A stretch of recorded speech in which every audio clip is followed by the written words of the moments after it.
Around this time last year, I purchased my Fujifilm X100V a little bit before it got insanely popular over Instagram and TikTok, and since then I have made 7 videos showcasing the X100V, my favorite accessories, and all the different ways I like to use it, and ultimately how it made me love photography again. But it's been about 4 months since I've made my last Fujifilm X100V video, and that's because there's been a lot of online discourse surrounding the overhyped nature of this camera. A lot of people, particularly on TikTok, have been saying it's the most amazing camera ever, and I guess I have a little bit contributed to that too, but there's definitely been some negativity around how quickly this camera became overhyped and how quickly it became popular, and really how quickly it became off store shelves when people were trying to buy it over the last few months. Well, I must say, after taking thousands of photos since then, and probably gets me closer to the 10,000 range mark, I probably should check how many photos I've actually taken with this camera, I really have to hold true to my word and say that it makes me love photography still to this day, and I can't go back on any of the words I've said about how much I love this camera in all my previous videos. And although I do tend to agree with what some of the critics say with regards to the camera being a bit overpriced and overhyped, I still love it to bits, and I really wanted to share my experiences with using the X100V, as I've recently done a couple trips to Vietnam and Indonesia, and these are my first trips overseas in the last 6 years or so I was really keen on picking up this camera for those trips, and I really wanted to share my thoughts and my experiences with it. What really sums up this camera and what it does to people using it whilst they travel, I really can describe through using 2 of my mates who actually utilized this camera a lot while we went to Vietnam just a few months ago. Good old Marcel and Anthony are 2 photographers, and they've both shot on Canon and now Sony cameras all their lives. Marcel has the A7R4 and Anthony has something similar. They typically bring these cameras everywhere. I mean everywhere. To Vietnam, Anthony even brought his entire Sony kit, which was really surprising because there's a lot of lenses in there that he had, and it was a big bulky rig and really had him prepared for any type of photo that he wanted to take. Despite all the lenses and access to the resolution and all of that they had with their other camera gear,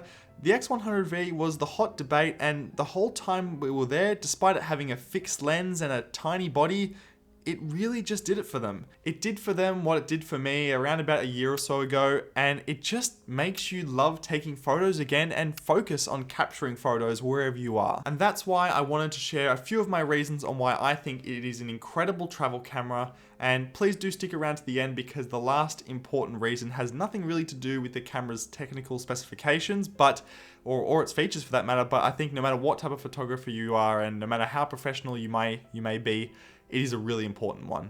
So beginning with the film emulation modes, one of the biggest and most popular reasons in the X100V is being able to quickly swipe between different film recipes and film stocks depending on what you've dialed in, and literally what you've dialed in is because I have mapped this dial on the back here to quickly go between the different film recipe modes.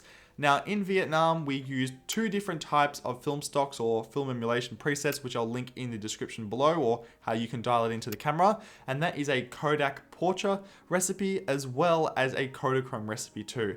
Now these are 2 recipes that are a little bit different to the ones that I've shared in the past, but ones that Marcel found on Fuji X Weekly, and they are absolutely incredible. We shot pretty much all of the photos using the Kodachrome film stock, and although majority of the time we did like shooting in the daytime with the X100V, it was quite rare that we did shoot at night, so that's why the Kodachrome and the Kodak filter worked really nicely.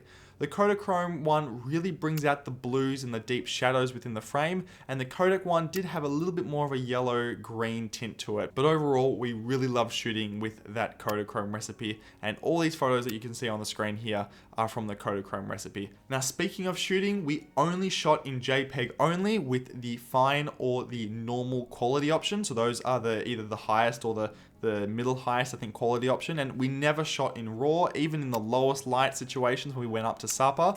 And I have to say the main reason is because you can still edit these photos quite a lot, and personally when I take photos with the X100V I don't edit them at all, but I know Marcel really liked to edit them just a little bit to match his style and everything, but you really only have to shoot in JPEG only. The file sizes are around about 12 megabytes or so, and they still hold tons and tons of data in there, so you can have a lot of latitude to still play with, and it's really not necessary to shoot in RAW. But like me, I love just being able to shoot and forget and just go on from there. Put on a little bit of minimal grain as well, which is already baked into the camera, and you're good to go. So shoot in JPEG, use one of the 2 different film stocks that we mentioned just beforehand, and you are really set to go, and all you have to worry about is composing those wonderful shots.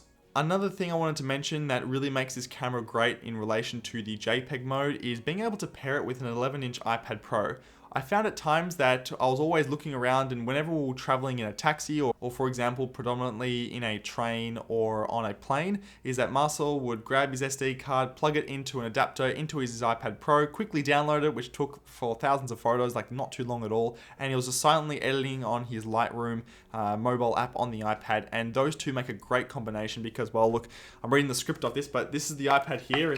Honestly, it's not that big, and then this is the X100V, and that's literally all you need. Like, you don't need to bring a big laptop or anything like that. You just need to bring the iPad, and if you really wanted to organize and manage all the editing stuff that came off the X100V. So speaking of the size, because of how small it is, you really don't ever hesitate bringing it along, and I think that's one of the most important things. So much so, even the most professional photographers out there and people that have been doing it for years don't want to go out and take photos because it's a big cumbersome thing, and especially if you're a little bit shy when it comes to taking photos or a little bit introverted and you don't want to bother too many people, and you think that's a big reason why you don't like taking photos is because it's too much of a hassle, or I guess if you're just lazy and you don't like bringing all your gear, just bring this. It's no bigger than your phone. This is the 12 Pro Max. This is the X100V.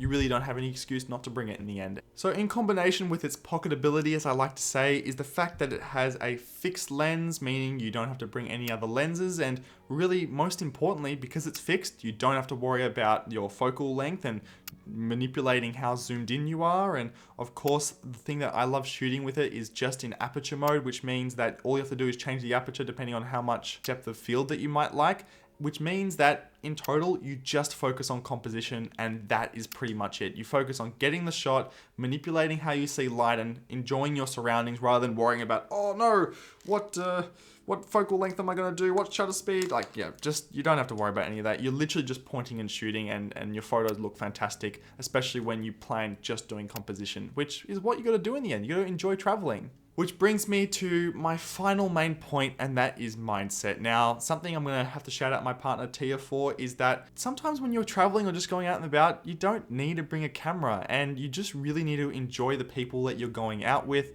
and enjoy the moment in the end. I think in this world, we're so caught up with social media and content creation, and it is a little bit gross at sometimes having to always think about sticking a camera in someone's face, and whenever you see something you need to capture the content because it's going to get you more followers on Instabook or whatever it is.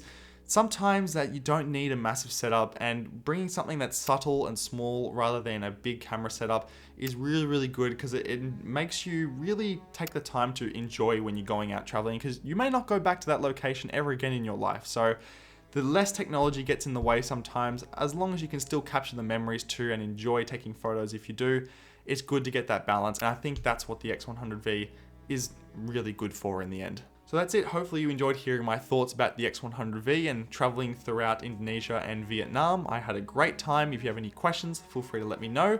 Hopefully you enjoy looking at some of my photos. Stay safe out there and do take care.